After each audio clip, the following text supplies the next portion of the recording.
মাওলানা নুরুল ইসলাম, আমাদের মানিকগঞ্জের জেলা শাখার অন্যান্য সম্মানিত নেতৃবৃন্দ, অনুষ্ঠানে সম্মানিত সভাপতি, উপজেলার সম্মানিত আমির, সম্মানিত নেতৃবৃন্দ, সম্মানিত সুধীমণ্ডলীর প্রিয় ছাত্র ভাইরা, আসসালামু আলাইকুম ওয়া রাহমাতুল্লাহি তাআলা ওয়া বারাকাতুহু। মহান আল্লাহ তাআলার দরবারে অগণিত অশেষ শুকরিয়া যে আল্লাহ তাআলা আমাদেরকে আমাদের জীবনের পরিক্রমায় আমাদের আরো একটি রমাদানুল কারীমের সাক্ষাৎ আমাদের জীবনে করে দিয়েছেন। এজন্য আমরা আল্লাহ দরবারে শুকরিয়া আদায় করি, আলহামদুলিল্লাহ। এই হরিরামপুর হচ্ছে শহীদ মীর কাসেম আলীর স্মৃতি বিজড়িত থানা, উপজেলা, জায়গা, মাটি। শহীদ মীর কাসেম আলীকে আমরা যা জানি আপনারাও জানেন।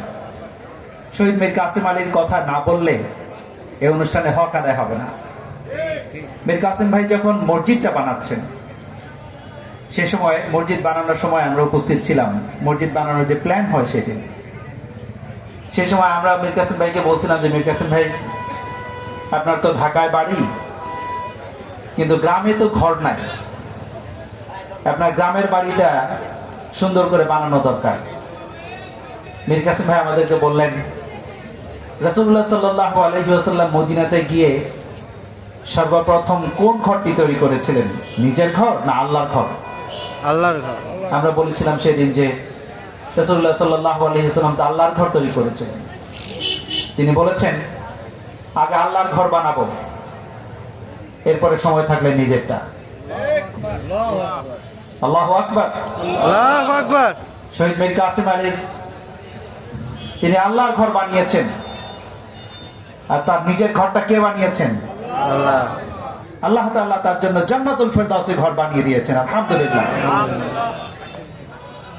এই মীর কাসেম আলীকে যারা স্তব্ধ করতে চেয়েছে, এই মীর কাসেম আলীর কণ্ঠকে যারা বন্ধ করতে চেয়েছে, তাদেরকে আমরা বলতে চাই, তোমাদের উদ্দেশ্যে আল্লাহ তাআলা নিজেই বলেছেন, ইউরিদুনা লিইউতফিউ নূরাল্লাহি বিআফওয়াহিহিম ওয়াল্লাহু মুতিম্মু নূরিহি ওয়ালাউ কারিহাল কাফিরুন। ওরা চায় এক মীর কাসেম আলীকে ফাঁসি দিয়ে আল্লাহর দ্বীনের আওয়াজকে সম্পূর্ণভাবে বন্ধ করে দিতে। আল্লাহ বলেন, ওরা চায় মুখের ফুৎকারে আল্লাহর আলোকে নিভিয়ে দিতে। আল্লাহ এটাকে পরিপূর্ণ করবেন, এটা হিজ কমিটমেন্ট। আল্লাহ এটাকে পরিপূর্ণ করবেনই, এরা পছন্দ করুক আর নাই করুক। আল্লাহ তাআলা মীর কাসেম আলীকে শহীদ করেছেন। আমরা মনে করি যে মীর কাসেম আলীর লাশ যেদিন এখানে আনা হয়েছে, আপনারা জানেন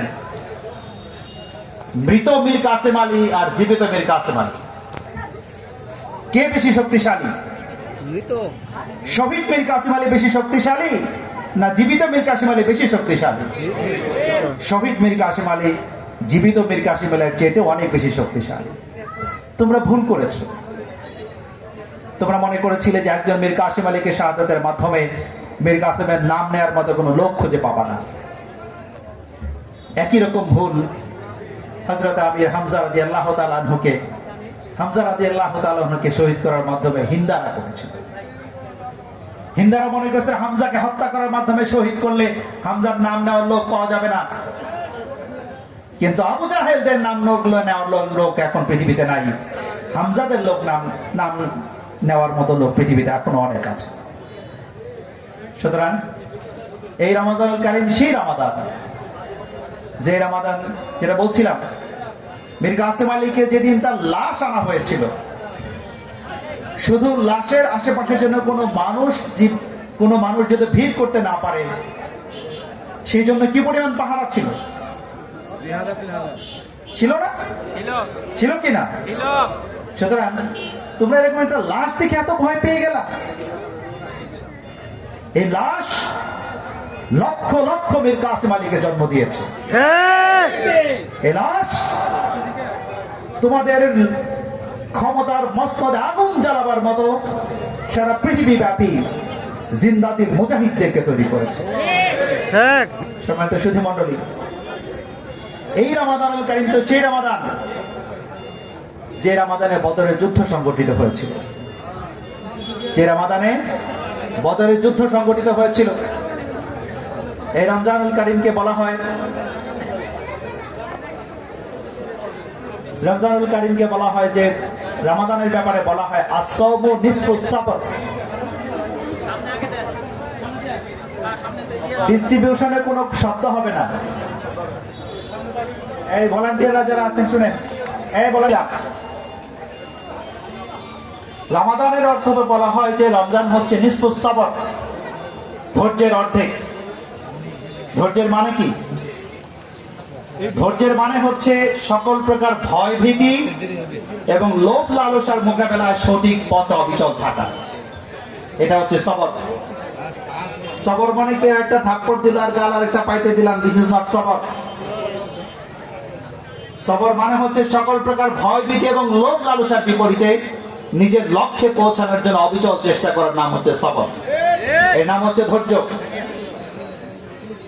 এই ধৈর্যের রাসূলুল্লাহ সাল্লাল্লাহু আলাইহি ওয়াসাল্লাম যখন মক্কাতুল মুকাররমায় দাওয়াতি কাজ